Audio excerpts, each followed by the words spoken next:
This is the Sports Porch, Philadelphia, with your hosts, the Grand Schwabini, Rube, and me, your technical director. Come on, Philly, show us a little Eagles, Flyers, Phillies, and Sixers love. The Philadelphia Sports Porch starts now.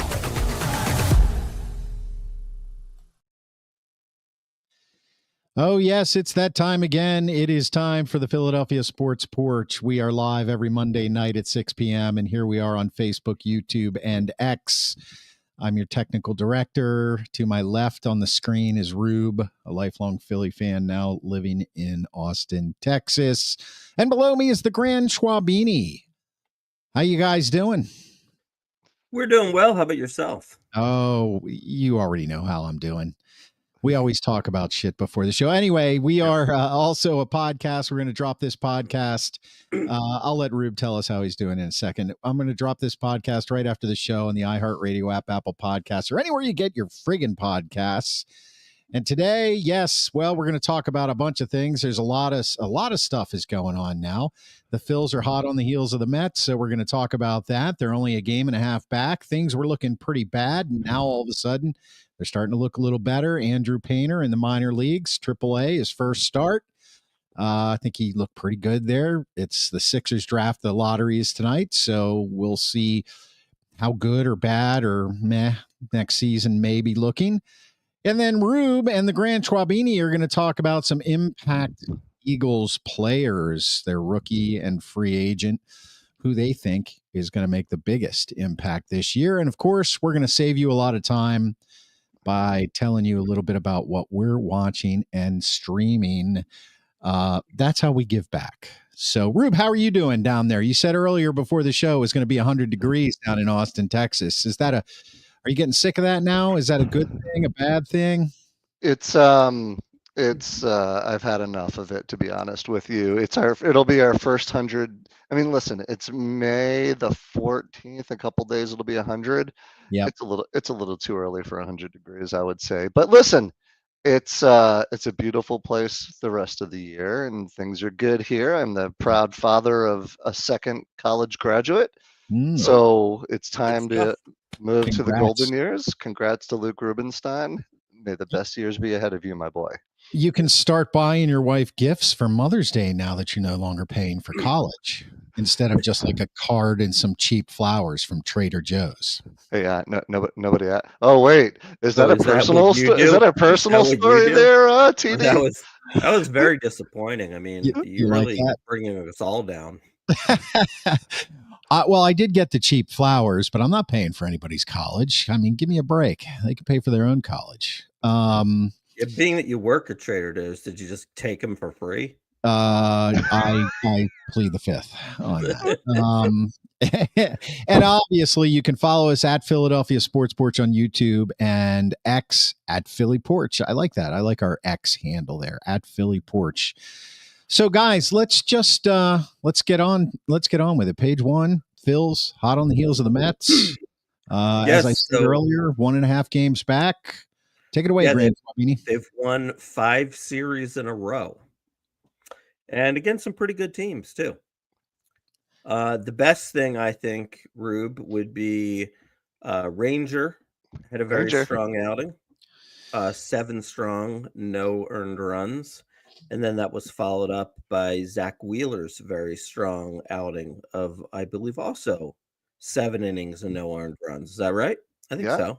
Yeah, that sounds. Alvarez pitched the 8th, and our boy Romano's coming on. 1, 2, 3 in the 9th, baby. It's good to see. It's good to see the pitchers starting to pitch. It's good to see the bullpen locking things down. I mean, outside of Nola, I'm pretty confident that whomever we put on the mound as a starter these days is going to give us a quality start, right? We got Sanchez going tonight against those Cardinals. I think we beat. The Guardians are a good ball club. They got a good lineup up and down, and we took a series from them. They'll be contenders in the Central. Mm-hmm. So I'm liking what I'm seeing. Our third, Boehm is starting to I don't know the best way to say it. He's hitting, but the ball's starting to go where the other team isn't, for lack of a better words. He's Right. not crushing the ball, but Right. he's hitting well, and Turner's hitting for average, and Johan Rojas, not a 300 hitter anymore. We No. were talking last night watching the game. I'm like, I can't believe this guy's a 300 hitter, and every time I watched him, it was one worse bat than the other. So He's in the 280s though, isn't he? well, he's doing. He was over 300. But no Negadelphia. I like the way. And listen, how do you not cheer for Kyle Schwarber? Guys just carrying us through the first part of this year, and in my mind is an MVP candidate. Yeah, Yeah. and let's take a look at Kyle Schwarber. Space. The homer, and this one is to center and deep. Martinez at the wall. He's done it again. Kyle Schwarber, second home run of the night. A huge 2-run shot here, and the Phillies behind Schwarber now lead it 3-0. Not missing it left on left, and one of the big reasons why he is put in the cleanup spot. I'll tell you what, he's crushing the ball, and I'm in this fantasy baseball league with these young guys at Trader Joe's that I work with, and they laughed at me because my first overall pick, now I don't remember, I might have had the 8th or 9th pick, something like that, but my first overall pick was Kyle Schwarber, and they were all laughing at me, and I said, hey, home runs, walks, they all count in this league. But I did not know, and I don't think anybody would have said that he would be having the year that he's having right now, tying Aaron Judge for the league lead in home runs. And yeah, he's carrying the team, and his swing looks great. His swing looks so good that pitch that he just tattooed that we just watched looked like a watermelon to me. you know? Yeah, you got to admit he's playing great, and the thing that's great about him is, when the Phils ask him to do something, he never complains, and he just puts his head down and he works hard. And he likes leading off, but they asked him to back cleanup so he could get some more RBIs for this team, and it seems to be working out now. Ever since they put Bryson Stott in the leadoff role, that's kind of like been the catalyst to the Phillies turning things around here.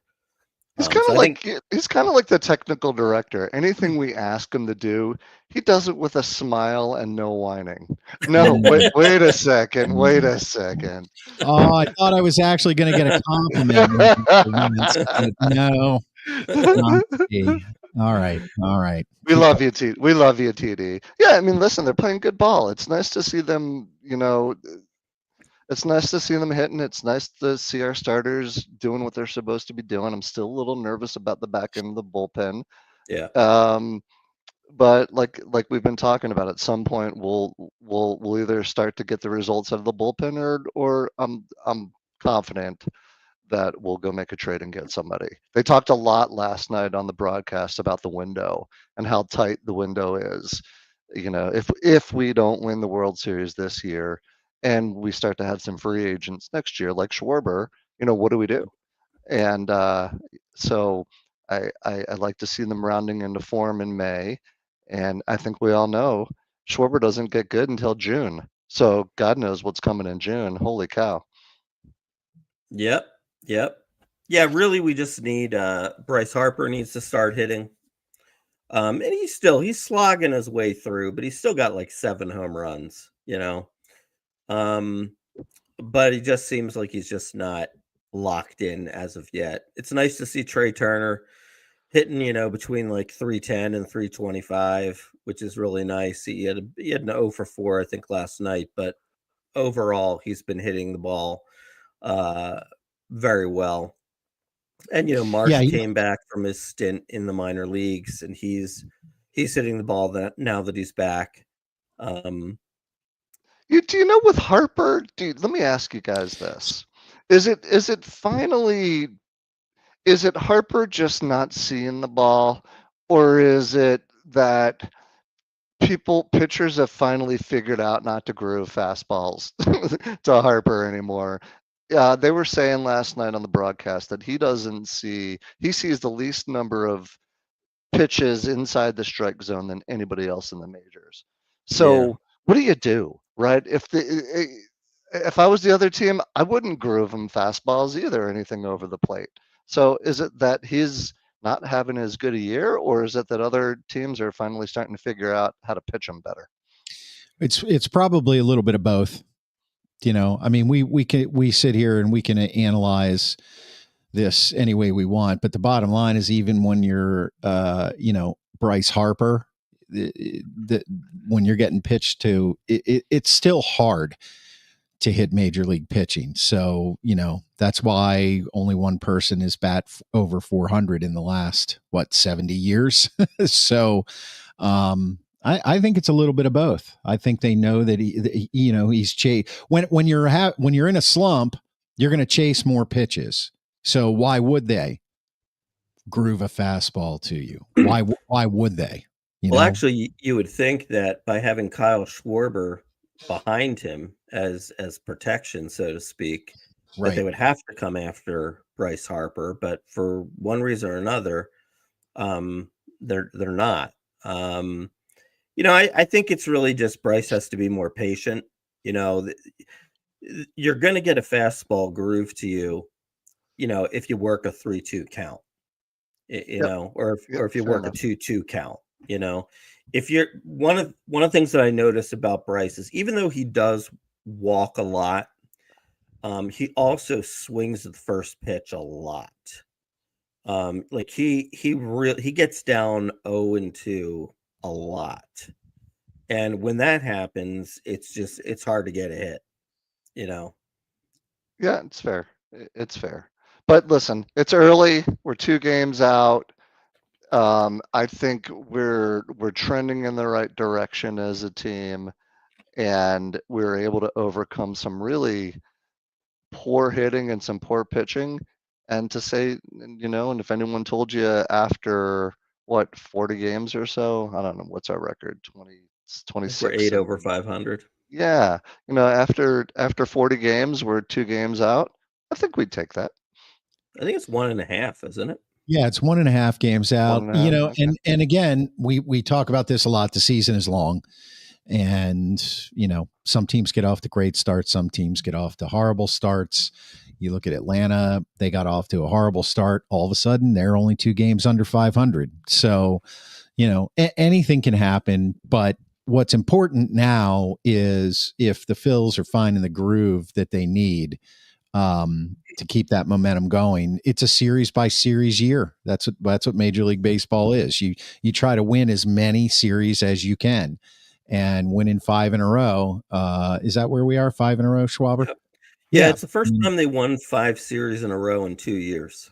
Yeah. So, you got to stockpile wins now, so that if you're neck and neck with the Mets or, dare I say, the Braves, or with in a wild card spot in August, you've got that shot. So it's really, now's when the games really start to mean something pre All-Star break. We got 2 other highlights here. You want to set up this Suarez highlight we got, Schwaber? Yeah, sure. Just wanted to share with the fans. Ranger back looking like himself. Here we go. Runner at second base. The pitch.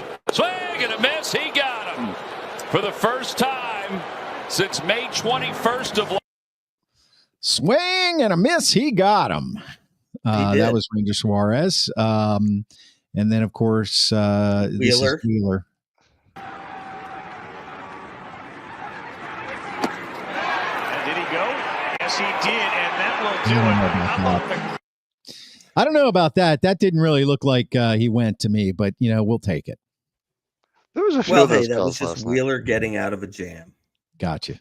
He throws, man. I look at him and he reminds me a lot of like Roy Oswalt when he was in his prime. He kind of looks like him. And the guy throws BBs. He just, you think the ball is going low, and the ball hits the strike zone every single time.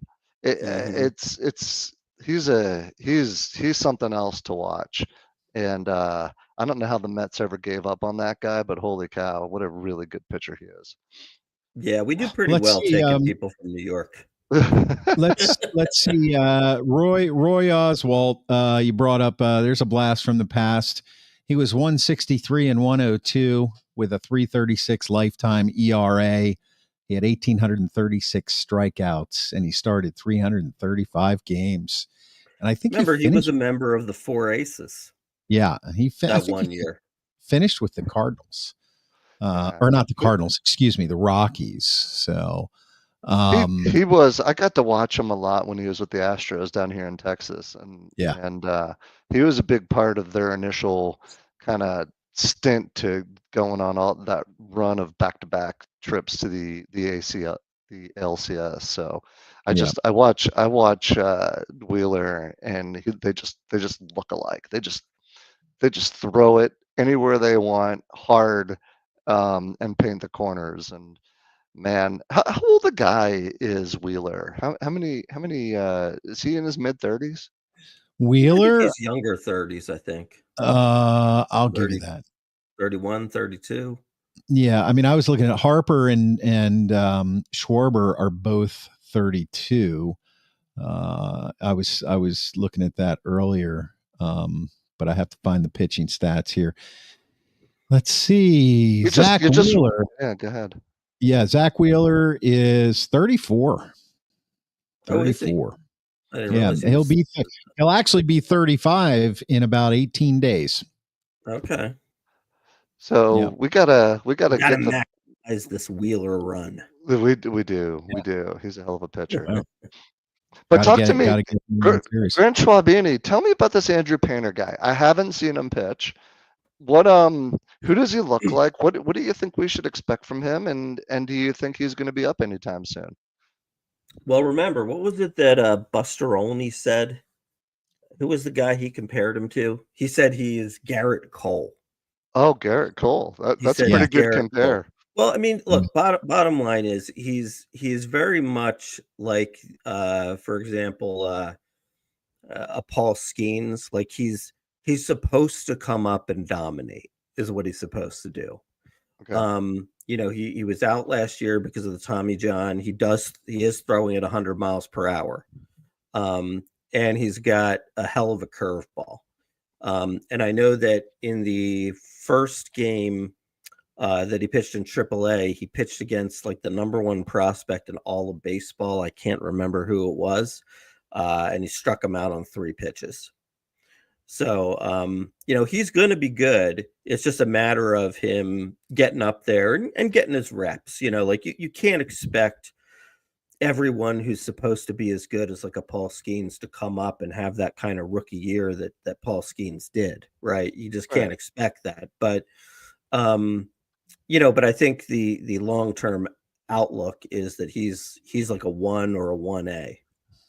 So we got some highlights of him. So you want to play those highlights there? Yeah, let's pull them up right now. Matchup and a really good test for Andrew Painter coming off of Tommy John surgery. Pitch, swing and a miss. He struck him out. 2-2. Sable swings and misses. Got him with a curveball down the dirt. 1-2. Thompson takes a knee-buckling curveball at the knees. He's down looking, and it's 3 strikeouts already for Andrew Painter. 1-2 pitch, Nathan Hickey. Curveball called strike 3, and Andrew Painter back-to-back. 1-2 coming. Swing and a miss. He struck him out. Curveball again down the dirt. Rozier can't lay off. He's got 5 from the ball game. Yeah, he looks pretty good. He does have a good curveball. Holy cow! Those guys are stunned.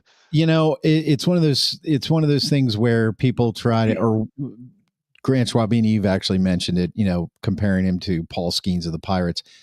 Skeens and him, they look similar in their structure and the way they're built. Right. But Skeens he doesn't have that kind of movement on his curveballs and things. He's more of a fastball kind of guy. Yeah, he's more power pitcher. Yeah, you can see that. So, yeah, I mean, the good news is that, they're fully expecting him to come up. And, so when he does come up, then the question begs, you got 6 starters, So then what do? Like, do you trade Ranger for a closer or a right-handed power bat that can play third or something like that, right? But if your pitching staff is doing well, I mean, why bring him up if you're in a situation then where you've got to trade somebody with experience? But why wouldn't you just leave him down there until there's a time where you actually need him? Well, look, that's a valid point, and they might not. They might say, hey, Ranger's an established pitcher in the major leagues. He's pitched well in the playoffs. Let's roll with him.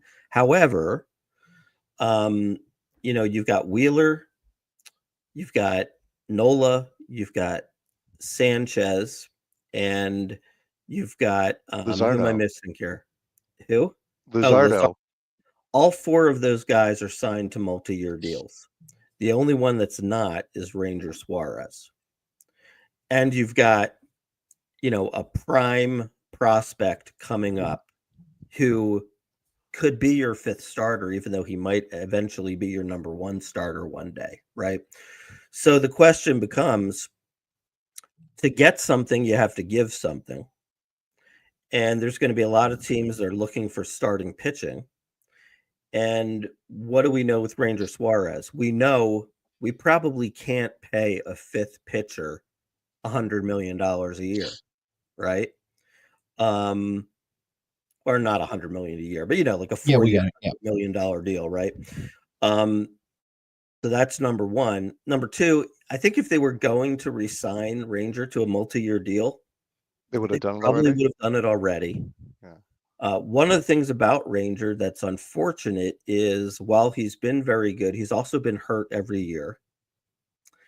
And so, that becomes, like, what are you going to give up to get what you want? Now, like, for example, I know that the Phillies wanted Mason Miller from the A's, but they tried to get him with Alec Boehm, and the A's didn't want Alec Boehm. You know what I mean? Yeah. So how are you going to get him? Ranger seems to be the guy that you could afford to lose. That's a very good player. I mean, listen, if Painter, let's say for grins and giggles, Painter is better than Ranger Suarez, why wouldn't you want him at the big club during this run as the window is getting a little tighter than it has over the past few years? Why wouldn't you want to just put the best 5 starters you could out there? Yeah, and another thing is you realize with Luzardo and with Sanchez, Ranger gives you 3 lefties. Number one, do you really need 3 lefties? And number two, the majority of the good players in this league, I know it's not the case with the Phillies, but the majority of the good players in this league are right-handed, batters. So, you're going to go up against these teams that have all this good right-handed pitching, and you're just going to serve them up potentially 3 left-handers. That's not a great situation. Rube, I just want to know, is it grins and giggles or shits and giggles? Because I feel like is that the G version you used when your children were younger? No, that's what people do down here in Texas, TD. We're kind to one another. We don't honk at one another. We say howdy, and you know why? Because everybody's got a gun, and so you got to be nice. So is there a gun rack on the Rube-mobile? There is no gun rack on the Rube-mobile. However, there may or may not be a shotgun that Rube inherited from his father-in-law. But said shotgun is in one location. The ammunition is at a location unknown because I don't know what my wife did with it. And there is a gun lock on it as well. But I digress. Grins and giggles. Why not just be nice? Why not just be kind, Chris? I just wanted to make sure. I like it. I mean, that's something you could try out. for us. You could try out being nice. Grins See and how giggles. it looks on you. Yeah.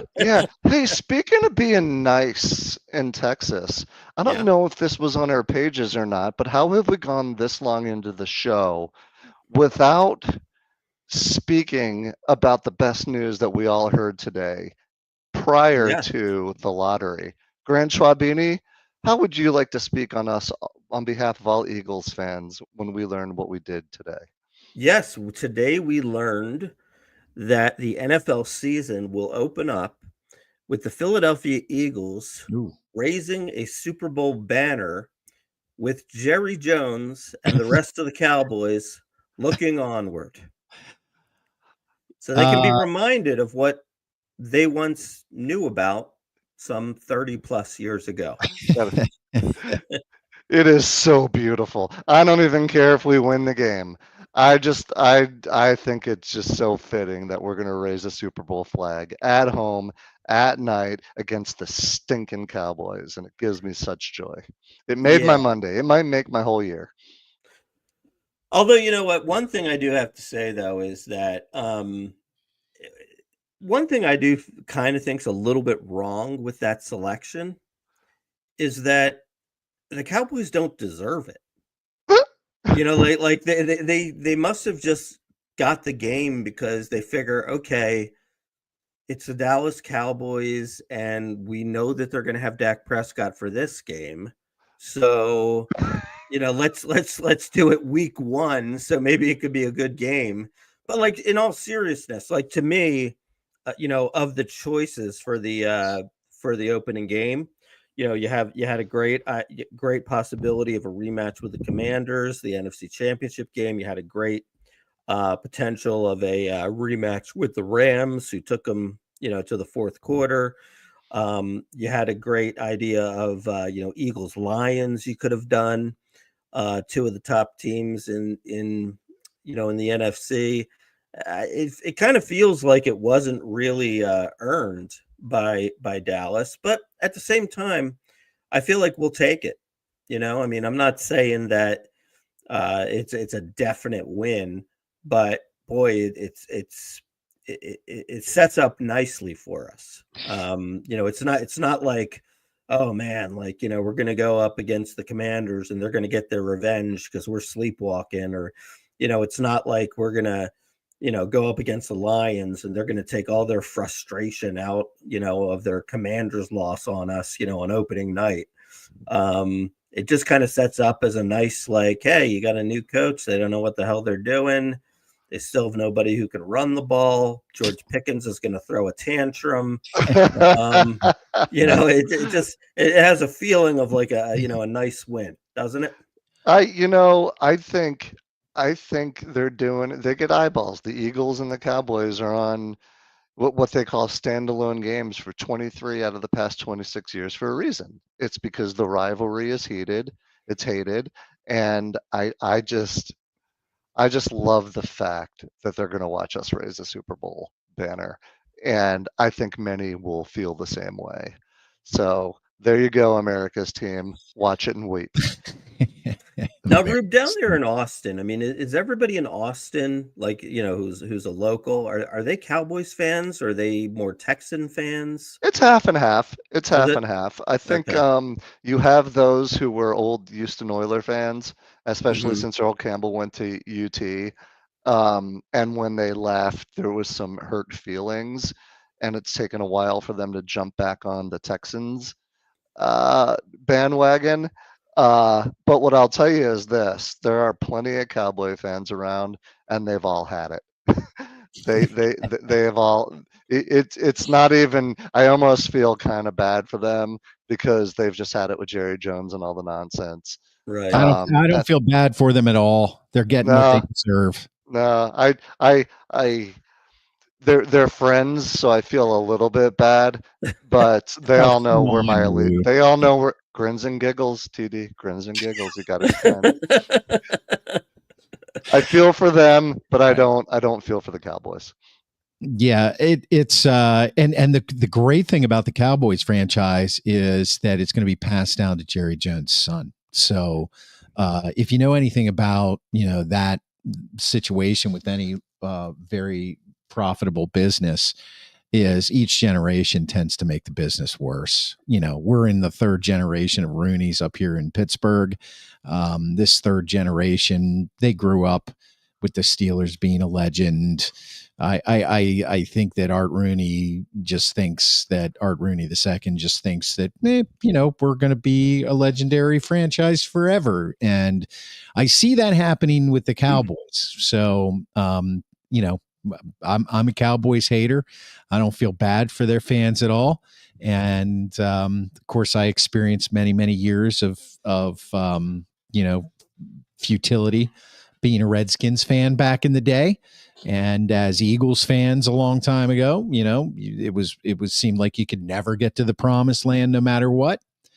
They had it coming, and too bad. And even when that guy kicks the bucket, Jones is still going to own the Cowboys. That's great. That's great. It's kind of like Mark Davis, and the Raiders, who claims his 26, who claims his 26-year-old girlfriend, who's a super hot supermodel, had no idea he was a billionaire. She just liked him for his smile. Are you sure that's not Bill Belichick? No. Mark Davis. Yeah, Bill Belichick. Yeah. He's not a handsome fella. Here's what I want to know: does Lori have a son, or does he want one? No. You mean Jeff? You mean Jeff Lurie? Yeah. No, he does have a son. He's basically been in training like all this time. Yeah. Okay. Well, some people do it right, Rube. And I think for grins and giggles, you were kind of putting in your application. Is that what was going on? I was going to give up Schwabini. I think he would be a great owner. Yeah. There's Roseman, and then there's the Schwabini. There we go. All right, let's move on to page 3, the draft lottery tonight. The Sixers. Well, here's my question with this. So, I guess what it comes down to is that if you get the number 1 pick, you get Cooper Flagg. Anything else, who knows? It's a roll of the dice, right? So the question then, Rube, becomes: if you get Cooper Flagg, if they get so fortunate, do you do a rebuild around Cooper Flagg, Maxey, and McCain, and try to get rid of Embiid and George, or do you just add them to the core? I think as much as my emotional response would be, please get rid of Embiid, George, and anything related to the process, which has just been a horrific, we've underachieved, a horrific failure. I don't think, listen, our only chance to be decent next year, or our best chance to be decent next year, if Embiid is healthy, is to have Embiid. You can't just give away an MVP just because emotionally you're tired of his nonsense. I think in order for us to actually want to talk about this team on the porch next year, I think it would be a much more interesting discussion to speak about it with Embiid on the team. Paul George, I don't know how we'd ever get rid of him to start with. But listen, I think it's a really interesting question. And what do we have, a 10% chance to get the number 1 pick? So it's not very high. But if they can, and if they do, I say you keep Embiid and make him earn the rest of his contract. Well, here's the thing. Even though it seems like it's not very high, it's really spread out in the NBA. So it's like the number 1, 2, and 3 team only have a 14% chance. So like the fact that we have a 10%, it's like it's almost the same. But you know what? Given the Sixers' luck and our luck, what if we don't? That we have a 64% chance to be inside the top 6, right? Just watch us get number 7. Yeah, right. But did you know? I don't know if you know this, but did you know? And this does not equate to success in making the picks, okay? Okay. But the 76ers actually have the best draft lottery success rate of any team in NBA history. The NBA wants Philadelphia to be legit. We just don't want to deliver it. Now, actually, here's an interesting thought NBA wise. This is something that I was thinking about. Now, you know, one of the problems with the NBA is to trade these guys with these, you know, gigantic contracts. You have to get the money back in the trade, you know? Mhm. So, have you heard that Giannis is open to leaving the Bucks? Yeah, I heard that. Is there any shot that we could somehow, you know, send Embiid for Giannis? You know, maybe Embiid and McCain or something for Giannis. Does that just make us better, or does it just move the chairs around, or the deck chairs around on the Titanic? I think it makes us way better. You think because so? Giannis plays every game. Embiid doesn't. And Giannis doesn't have like a career-threatening injury where we don't know if he'll, you know, be the same. I mean, he's just, you know, and he's also So why would the Bucks take him? Because he wants out. No, I'm talking about Embiid. Well, because the only way to get rid of Giannis is you have to have the same amount of money coming back. And Giannis is, you know, basically makes the same as Embiid. I think I'm not a doctor. I don't know, but I don't know if Embiid ever really is ever the same again, and that's unfortunate. There's a lot of ifs in the statement, but the fact of the matter is, you look at the really good teams that are left. They have more than one really good player that can dominate, and you know, even if you get a Cooper Flag, he's not going to come in year one and be dominant. It's going to be a few years. And you're going to have to build around him and Maxey and McCain if that's what it is. But I listen. I'm gonna remain positive that maybe it'll be fun to be a Sixers fan for a night, and we'll get the #1 pick, and we'll be super excited, and it'll give us something to talk about. But you know, we'll just leave it at that.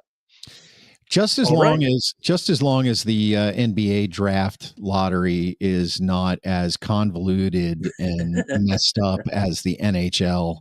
That was so bad. What happened? I didn't watch it. What happened? I heard people were talking about it too, like on sports radio shows. Like they were like, "What the hell was that?" Nobody knew what the hell was happening. Yeah, it was crazy.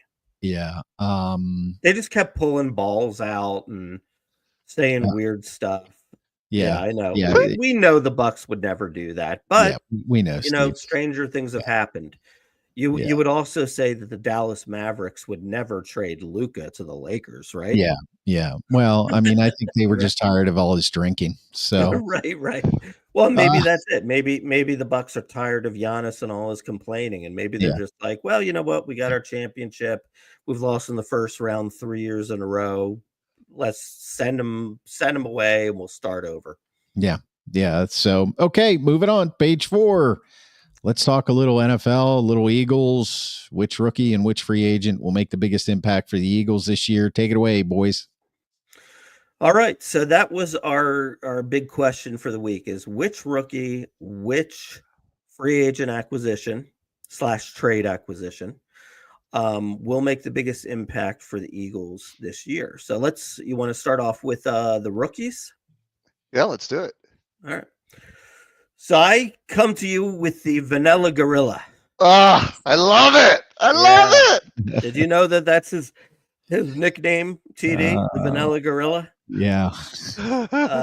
That was your nickname in high school, wasn't it, TD? Yes, it was. Yes. So yeah, I'm going with Ty Robinson. I think Ty Robinson, you know, I'm sure Jordan Davis is going to start, but this guy's going to basically be like a co-starter. He's going to probably split the snaps with Jordan Davis. And this guy is going to get his Milton Williams type feast. He's going to probably get about 6 sacks. He's going to make a lot of tackles in the backfield, and he's going to enjoy playing next to Jalen Carter, who gets a triple team on every single snap. So I see big things coming from the big vanilla gorilla. If you base it on just what he looks like in that picture, I mean, that's Hall of Fame right there. I mean, look at those paws. Holy hell. Rube, what do you think of that? Yeah, I mean, looks good. Looks good on paper. Listen, 6 years in college, so he's not coming in inexperienced. We need the help on the defensive line, and Grant Schwabini said it best. I think any of the three of us could probably play on the defensive line next to Jalen Carter. So, well, maybe not me, but maybe you Maybe guys. not the two of us. Now Klein's got some size to him. Yeah. Okay, let's move on to Rube's. Here's Rube's rookie. I'm just Yeah. not, Listen, Smith. Sorry, go ahead, TD. What was that? You're not going to justify that. I'm not taking the bait. Smile. I'm just not doing it. Go ahead. Smile for me, Smile London Jr. Nakobe probably not going to be on the active roster, or he'll be on the PUP list, I think, when the season begins. Jihad is coming off the shoulder. So I think Smile is going to get some PT. And let me tell you something else. I think he's going to make us forget Rube's favorite player, Oren Burks.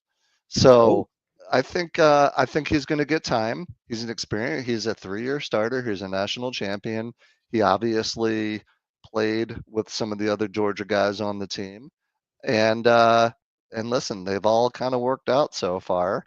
So if given a choice of all the rookies, I would say it would come down between him and, my tune has changed a little bit on Makumba, just because I'm hearing lots of good things about his work ethic, but I'm just still afraid he's not going to be able to play the whole season the way he hits and at his size. So give me Smile London Jr. All right, Schwaber, your free agent. My free agent, Aziz Ojulari. You love this signing I do love this signing. When it first happened, yeah. This signing just says to me, Vic Fangio, right system, right group of guys to be playing with. I think this guy's gonna explode. This guy's gonna give you 10 sacks this year. I really believe that. And yeah, so he's my guy, man. He's the guy that I kind of wanted from the beginning of free agency. And I think good things are ahead. Are you gonna get an Aziz jersey, Grand Schwabini? I probably won't. I'm not a big believer in the new guy jersey. I like for example, as I've been debating getting a jersey recently, I'm kind of torn between Brandon Graham and Jalen Hurts. Brandon Graham is pretty sweet because he's a legend, and it's defense. I like that, the toughness, the intensity, and no one else may ever wear 55 again. That's right. And but Jalen's really my favorite player. But the only problem is everybody's got a Jalen jersey, Yeah. And the thing that I find frustrating with the jerseys, to be honest with you, is I like to have the real deal. So I like it when they have the C on it, for the captain. Okay. It's very hard to get a jersey with a C on it. Just so you know. All right, duly noted. I never even thought about that. Yeah. Hey, Rube's free agent impact player. Yeah. So to me, I thought he was a free agent. I forgot it was a trade. And so I outsmarted myself because I was going to say getting Dallas Goedert back, what to me was probably the biggest, most important move of the offseason outside of your Bonds and some of the other guys we've signed.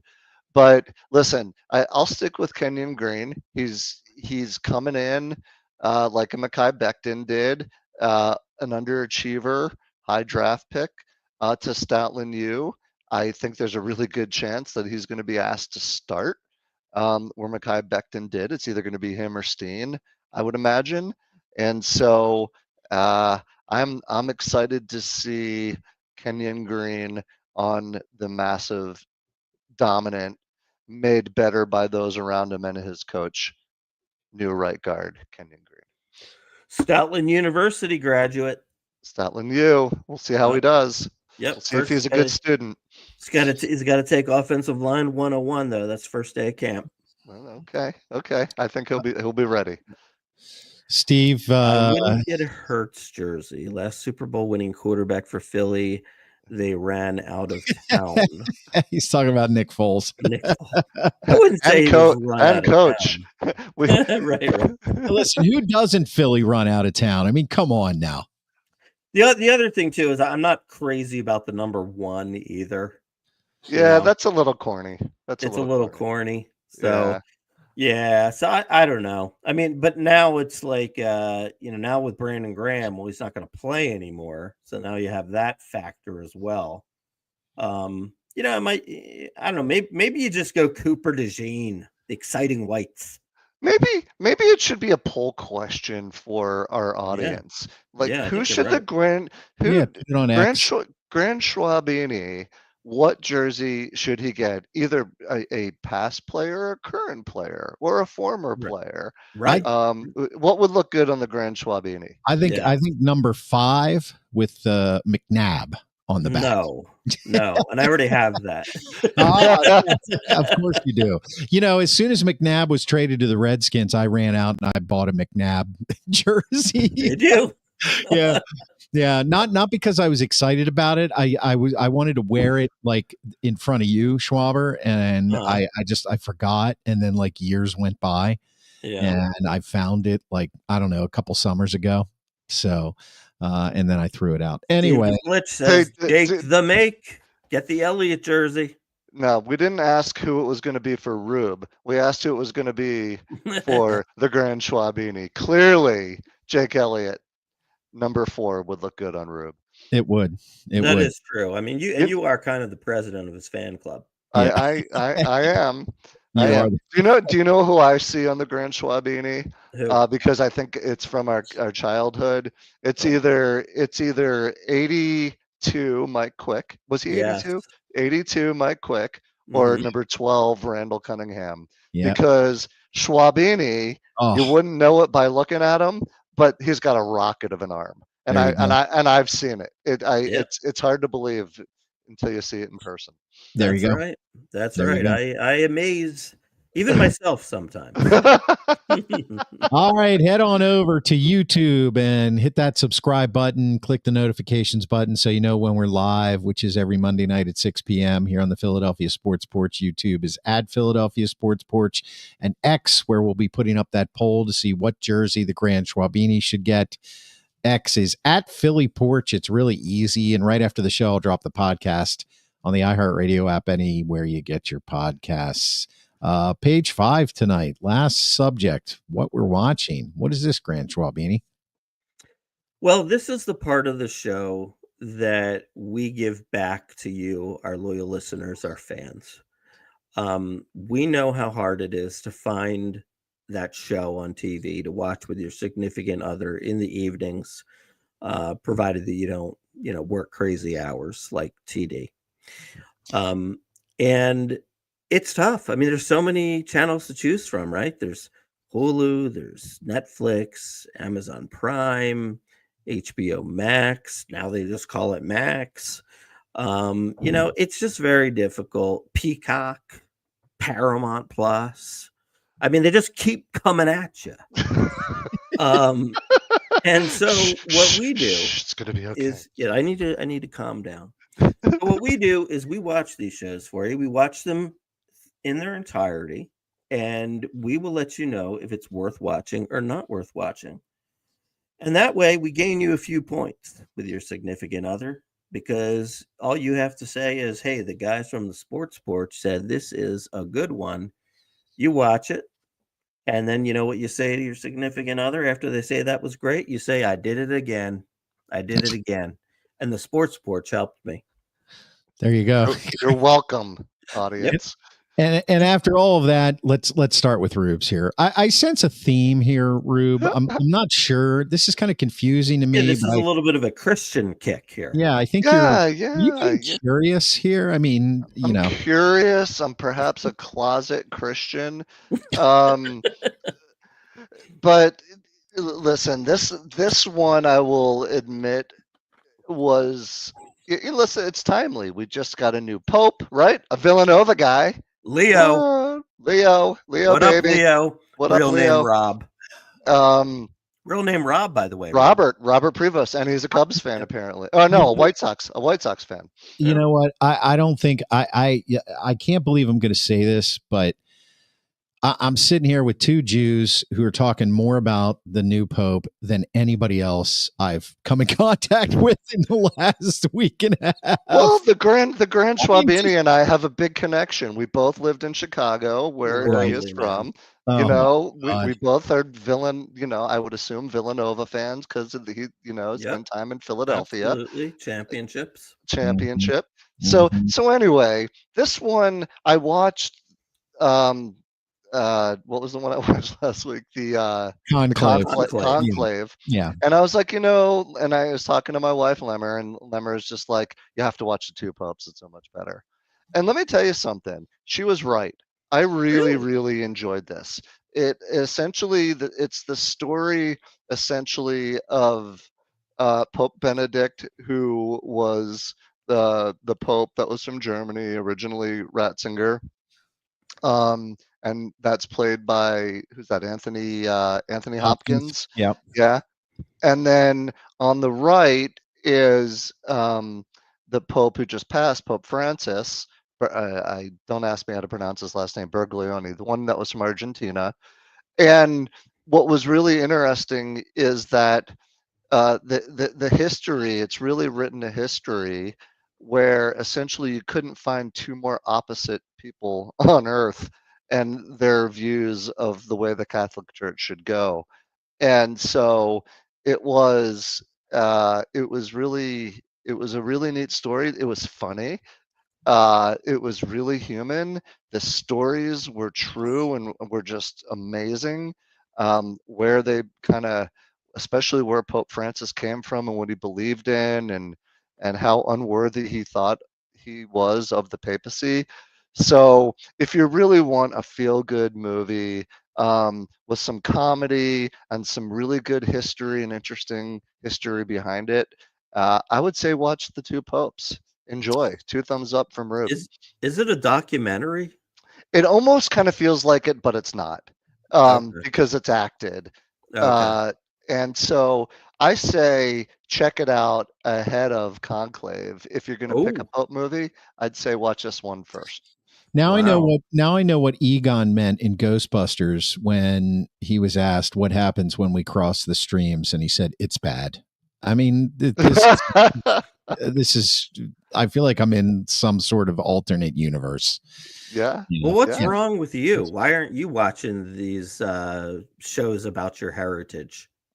This has nothing to do with my heritage. Oh boy. Oh boy. Oh dear. I was not raised Catholic. I don't even want to have a discussion about the Catholic Church. If you want to have a discussion about that, you can have Hockey Jesus on, and I'm sure he'll talk to you about how good the Catholic Church has been for mankind. He says, God bless you, Rube. Jesus Christ was also Jewish. I mean, seriously, are we a sports show, or are we going to pull out our Bibles and start, Listen, I mean, you don't even have to have a dog in the hunt here. It really is just a story, just a really super interesting story.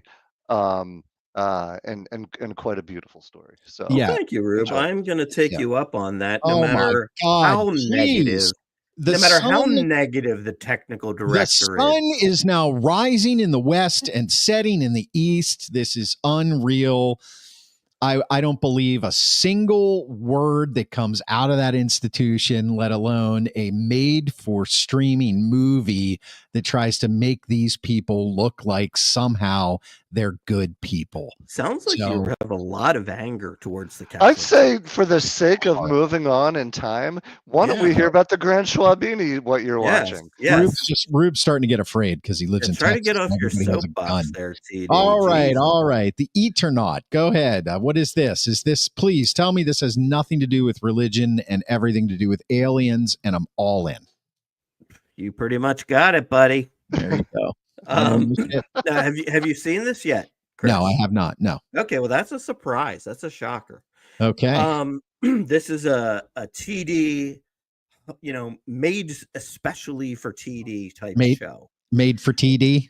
This is 100% sci-fi. I love it. And this is, look, it's what's nice about it. It's 6 episodes, just a limited series, 6 episodes. It was renewed for season 2 already. It's very good. It's kind of from a different perspective because, it's kind of like an end of the world type theme show. And it occurs in Argentina. And, so basically, long story short, you see this guy out there in his, mask. He's out there in protective gear. Basically all of a sudden one day in Argentina, all the lights go out, can't use electricity. And it's just snowing, right? It's just snowing, or it looks like snow.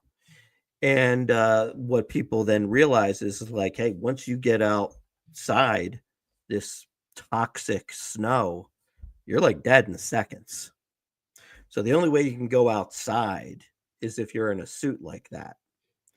And where does one get a suit like that on a whim? Does Amazon? Well, you got to make think about it. Where would you go? Maybe the fire station. Maybe, but you'd have to go outside to go to the fire station. Well, you got to do a makeshift. Oh, okay. All right. Yeah. So first, the first part of it's like, well, how do we survive in this situation? And then the second part is like, well, what the hell is going on? Like, what happened? Is it aliens? Is it something, hit the earth? What exactly happened? And I'm not going to tell you because then that'll kind of spoil it. But I'll tell you what, it's, the first episode was a little slow and I was kind of unsure, but then 2 through 6 just really, really flew by and it was excellent. And I'll tell you what, a hell of a lot of stuff happens in 6 episodes. Even though it was 6 episodes, I felt like it could have been 10. Was there anybody in it? Is there anybody in it that we know? Like any? No, there's nobody you would know. Maybe, I mean, like they are some famous actors like from Argentina, but we don't know them. It's not dubbed, is it? Is it in subtitles or dubbed? Well, I watch everything with subtitles. Okay. Well, no, I think it's English. Yeah, you hear English. Yeah. All right. It looks like they're talking. But I'm not entirely sure if it's dubbed or not. But yeah, I mean, you would love it, Chris. I mean, it's absolutely your thing. Steve would love it. Rube, I don't know. Are you a big science fiction guy? I'm not a big sci-fi guy. The closest I came to that was that show that I saw on Hulu. What was that called? The one we really like, Paradise. That's about as close as I came. And Rube's too busy reading his Bible and going to confirmation. Yeah. Don't hate. Be a lover, not a hater. Is Lemmer Jewish or is she Catholic? Lemmer is Lutheran. Okay, even better. And Amy May is Lutheran. Oh, yeah. Well, it's better than Catholic any day. All right. This has been the Philadelphia Sports Porch, coming to you all over the world on Facebook, YouTube, and X. I'm going to drop the podcast right after the show on the iHeartRadio app, Apple Podcasts, or anywhere you get your podcasts. Your friggin' podcast. That's right. Oh. You can follow us on YouTube at Philadelphia Sports Porch and on X at Philly Porch. For Rube, the gun-owning Catholic in Austin, Texas, the Grand Schwabini in Philadelphia. Yeah, I'm the TD. We'll see you next week. This is getting completely out of control.